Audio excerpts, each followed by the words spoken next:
नमस्कार, सी न्यूज भारत के इस बुलेटिन में आपका स्वागत है। मैं हूं आपके साथ पवन शर्मा। सबसे पहले इस बुलेटिन में बात करेंगे बरेली की, जहां उत्तर प्रदेश के उद्योग व्यापार संगठन ने कराया खिचड़ी सहभोज का आयोजन। फिर देखेंगे जहां 19 साल की युवती ने किया धर्म परिवर्तन, और साथ ही बात करेंगे गुजरात की, जहां Ekta Nagar statue of unity के पास प्लस कैंडी द्वारा प्लस ऑफ द स्काई का हुआ आयोजन। इन सभी खबरों पर बात होगी विस्तार से, तो चलिए शुरू करते हैं खबरों का सिलसिला। खबर बरेली से है, जो उत्तर प्रदेश उद्योग व्यापार संगठन बरेली में हर साल की तरह इस साल भी मकर संक्रांति पर खिचड़ी सहभोग का कार्यक्रम किया गया, जिसमें मुख्य अतिथि के रूप में जिलाधिकारी शिवाकांत द्विवेदी मौजूद रहे। उत्तर प्रदेश उद्योग व्यापार संगठन यह कार्यक्रम पिछले 6 सालों से लगातार करता आ रहा है।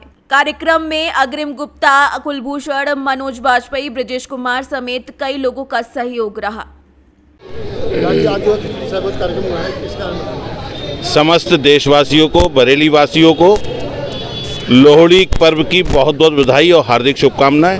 लोहड़ी और मकर संक्रांति के शुभ अवसर पर ये जो उत्तर प्रदेश उद्योग व्यापार संगठन बरेली परिवार हर वर्ष कोतवाली क्षेत्र पे खिचड़ी सहभोज और खिचड़ी वितरण का कार्यक्रम करता है। हमारे देश की धार्मिक और सांस्कृतिक परंपरा का प्रतीक है कि मकर संक्रांति के शुभ अवसर पर सभी को खिचड़ी वितरण का कार्यक्रम किया जाता है। इसका बड़ा ही पुण्य है खिचड़ी सहभोज का, और इस पुण्य में समस्त संगठन के पदाधिकारी सहभागी बनते हैं। उन सबको बहुत बहुत बधाई और हार्दिक शुभकामनाएं। बरेली से सी न्यूज संवाददाता रुपेंद्र कुमार की रिपोर्ट। 19 साल की युवती ने बरेली में बृहस्पतिवार शाम को धर्म परिवर्तन कर लिया। युवती मुस्लिम से हिंदू बन गई। इल्मा खान ने सौम्या शर्मा बनकर युवती ने अपने प्रेमी सोमेश शर्मा से मंदिर में शादी कर ली। बरेली में अगस्त मुनि आश्रम में पंडित के शंखदार ने प्रेमी युगल का हिंदू रीति रिवाज से मंत्रोच्चारण के बाद धर्म परिवर्तन किया। युवती करीब 2 माह पहले अपने घर को छोड़कर जा चुकी थी। युवती ने बताया कि वो बालिग है और अपने जीवन में वो हिंदू बनकर रहना चाहती है। सौम्या जी, अब ये जो गंगा जल है, ये गंगा जल छिड़क करके आपका पवित्रीकरण किया जा रहा है। आपको गायत्री मंत्र आता है, कलमा आता है? ठीक उसी तरीके से गायत्री मंत्र है। ठीक है, आप हम बोलेंगे गायत्री मंत्र, आप हमारे साथ दोहराएंगे। पहले हम आपका पवित्रीकरण करते हैं। हरि ओम अपवित्रः पवित्रो वा सर्वावस्थांगतोऽपि वा या स्मृत पुंडरीकाक्षं सवाभ्यंतरः शुचि। हमारे साथ बोलिए ओम भूर्भुवः स्वः तत्स वितुर्वरेण्यं वरेण्यं भर्गो देवस्य धीमहि धियो यो नः प्रचोदयात्। ओम भूर्भुवः स्वः तत्स वितुर्वरेण्यं भर्गो देवस्य धीमहि धियो यो नः प्रचोदयात्। ओम भूर्भुवः स्वः तत्स वितुर्वरेण्यं भर्गो देवस्य धीमहि धियो यो नः प्रचोदयात्। बोले राधा कृष्ण भगवान की जय। बरेली से सीनियर संवाददाता रुपेंद्र कुमार की रिपोर्ट। विश्व की सबसे ऊंची प्रतिमा स्टैच्यू ऑफ यूनिटी विश्व फलक पर देश को ख्याति दिला रही है। ये स्थल हर रोज लाखों की तादाद में यहाँ पर प्रवासी आ रहे हैं। ये स्थल आज रोज पल्स कैंडी के द्वारा पल्स ऑफ द स्काई का आयोजन किया गया, जिसमें एक ही डोर के साथ रिकॉर्ड ब्रेक 1200 पतंग उड़ाने का प्रयास किया गया। सर, पहले तो ये कि जो स्टैच्यू ऑफ यूनिटी पे जो पतंग उत्सव का आयोजन किया है, आपको कहाँ से ये ख्याल आया है कि यहाँ पे जाके ही काइट फेस्टिवल मनाए? राइट। एक्चुअली अगर आप देखें तो उत्तरायण और पतंग एक गुजरातियों के दिल से जुड़ा हुआ है। राइट, उनका इमोशनल अटैचमेंट है। साल का पहला त्यौहार है, और वो गुजराती जो भी होगा, चाहे वो 5 वर्ष का हो, 70 वर्ष का हो, वो गुजरात के इस 2 दिन के फेस्टिवल को पूरी उत्साह के साथ, पूरे इन्वॉल्वमेंट के साथ, पूरे उत्साह के साथ मनाता है। तो हम लोगों का दिमाग में ये आया कि पल्स कैंडी नंबर 1 पोजीशन पे है, हम लोग लीडरशिप पोजीशन पे हैं।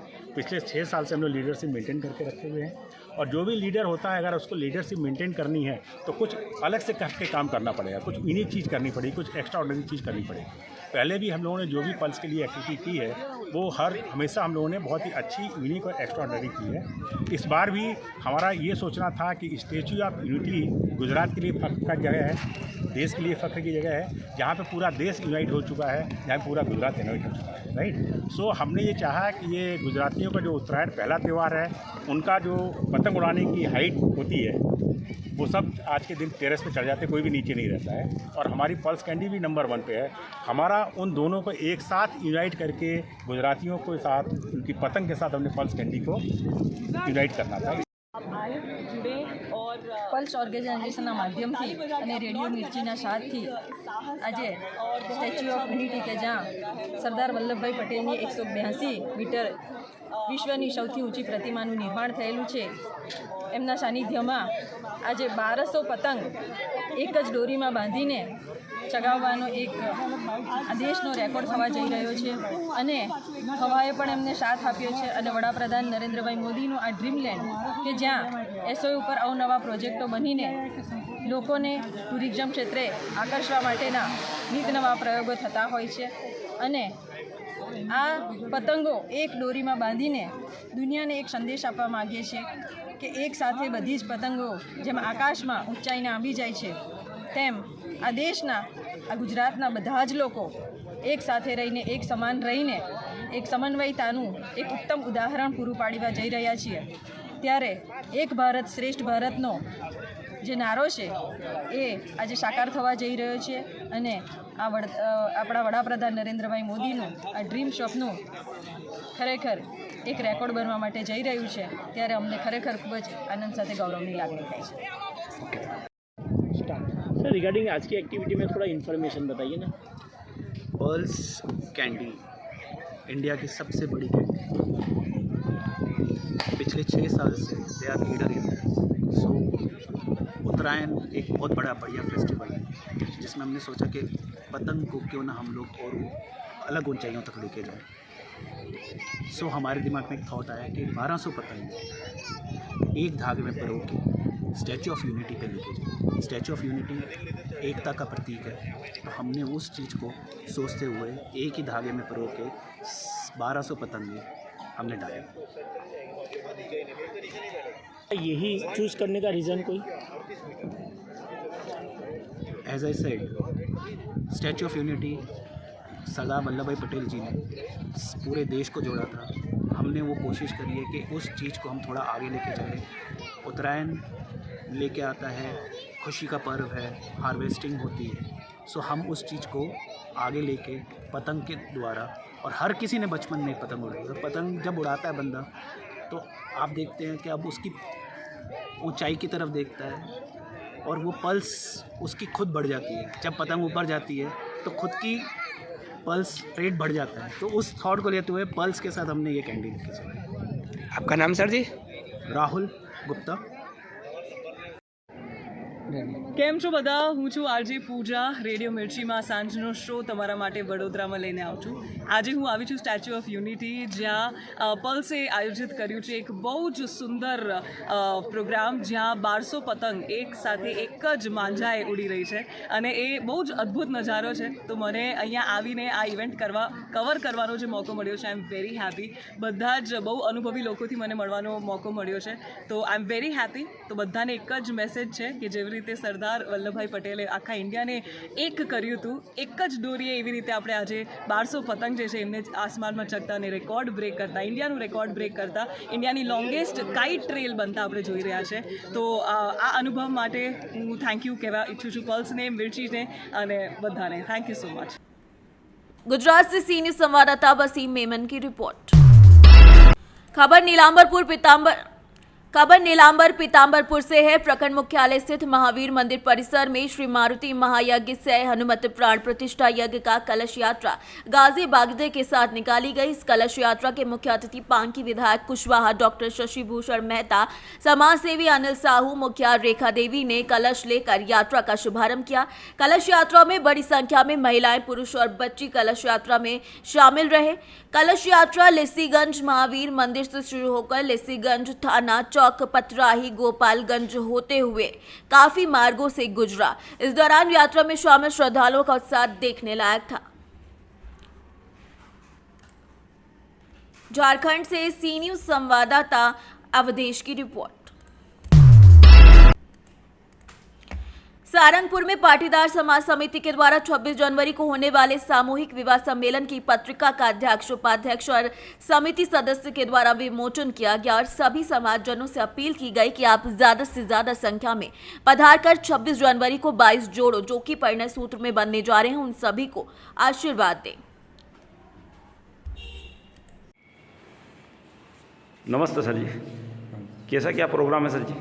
ये 26 जनवरी 2023 को सामूहिक विवाह समिति द्वारा आयोजित विवाह सम्मेलन कपिलेश्वर मेला मैदान पर आयोजित किया जा रहा है। इसमें 22 जोड़ों का विवाह पंजीयन हुआ है तथा साथ ही पाटीदार समाज जिला राजगढ़ एवं शाजापुर के सभी बंधुओं से विनम्र निवेदन है कि वे अधिक से। राजगढ़ से सी न्यूज संवाददाता नागेश्वर पाटीदार की रिपोर्ट। खबर अयोध्या से है। राम भक्तों के वर्षों का इंतजार अब खत्म होने जा रहा है और भगवान रामलला का भव्य मंदिर का निर्माण तेजी से आगे बढ़ रहा है। भगवान रामलला अपने दिव्य भव्य मंदिर में जनवरी 2024 में विराजमान हो जाएंगे और मंदिर का निर्माण कार्य अक्टूबर 2023 में प्रथम तल बनकर तैयार हो जाएगा। भगवान रामलला के मंदिर में प्रथम तल में 170 खंभे लगाए जाएंगे और वहां पर 11 फीट 10 इंच तक पत्थर एक के ऊपर एक रख दिए गए हैं और 8 लेयर कंप्लीट हो गई हैं। इसी तरीके से कार्य काफी ज्यादा प्रगति पर है और इसको लेकर ये दावा किया जा चुका है कि ये जनवरी 2024 में बनकर तैयार हो जाएगा और रामलला उसमें विराजमान हो जाएंगे। इस विषय में महासचिव श्री राम जन्मभूमि तीर्थ ट्रस्ट के चंपत राय ने भी महत्वपूर्ण जानकारी दी है। जमीन से लगभग 21 फीट ऊंचा होगा।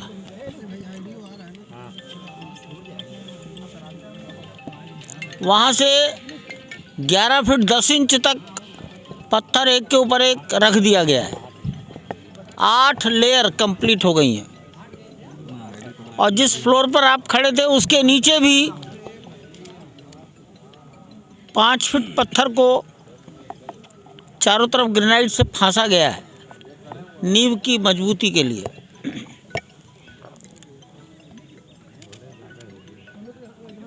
गर्भगृह के चारों ओर की दीवारों को मंडोवर कहा जाता है, टेम्पल लैंग्वेज। और उसके चारों ओर एक और दीवार बन रही है, उसे परिक्रमा कहा जाएगा। तो ये सब 11 फीट 10 इंच तक ऊपर जा चुका है। 5 फीट ऊपर जाने के बाद बीम रखने का काम प्रारंभ हो जाएगा।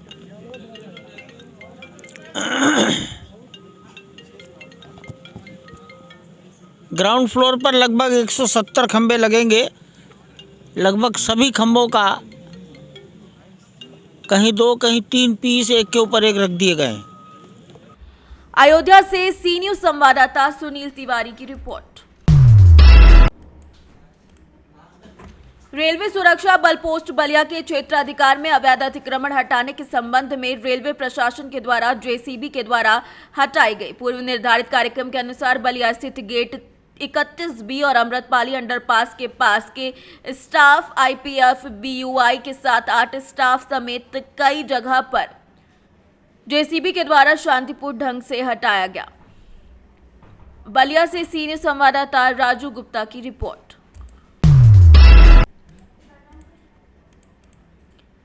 भदोही जनपद के सेवानिवृत्त भारतीय थल सेना के जवान और प्रमुख समाजसेवी शीतला प्रसाद पटेल ने भदोही में आयोजित एक क्रिकेट प्रतियोगिता में फीता काटकर शुभारंभ किया।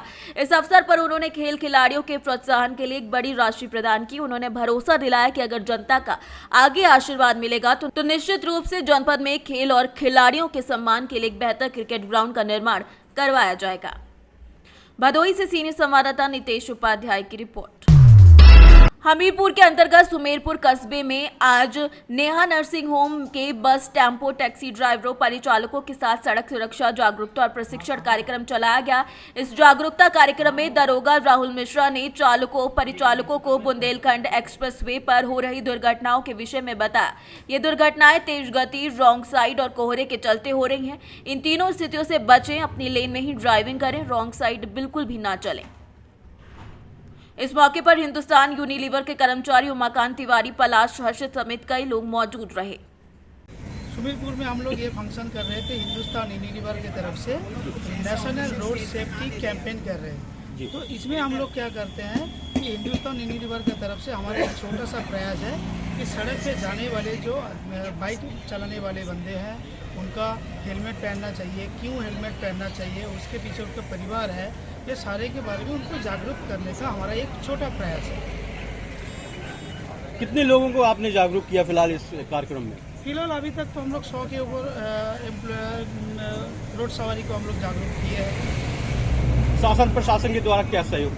शासन प्रशासन के द्वारा ये सहयोग मिला है कि उन्होंने हमें ट्रेन बनाने के लिए मौका दिया, जगह चुन के दिया, किसी प्लेस में पूरा वो हमें हेल्प कर रहा है कि कैसे कोऑपरेट करना है। हमीरपुर से सीनियर संवाददाता जितेंद्र कुमार पंडित की रिपोर्ट। खबर कौशाम्बी से है, जहां छत के दरवाजे का ताला तोड़कर 2 घरों में चोरी हुई। लाखों की चोरी से इलाके में हड़कंप मच गया। कोहरे का फायदा उठाकर चोरों ने चोरी की। लाखों रुपए नकदी और लाखों के जेवर चोरी हुए। मौके पर पहुंचकर पुलिस जांच में जुटी हुई है। मंजनपुर थाना क्षेत्र के खैरात अली चक नारागांव का यह मामला बताया जा रहा है। कौशाम्बी से सीनियर संवाददाता हर्षित मिश्रा की रिपोर्ट। इस बुलेटिन में इतना ही। देश दुनिया की तमाम खबरें देखने के लिए आप देखते रहिए सी न्यूज़ भारत। हर खबर आपके साथ, आपके हाथ।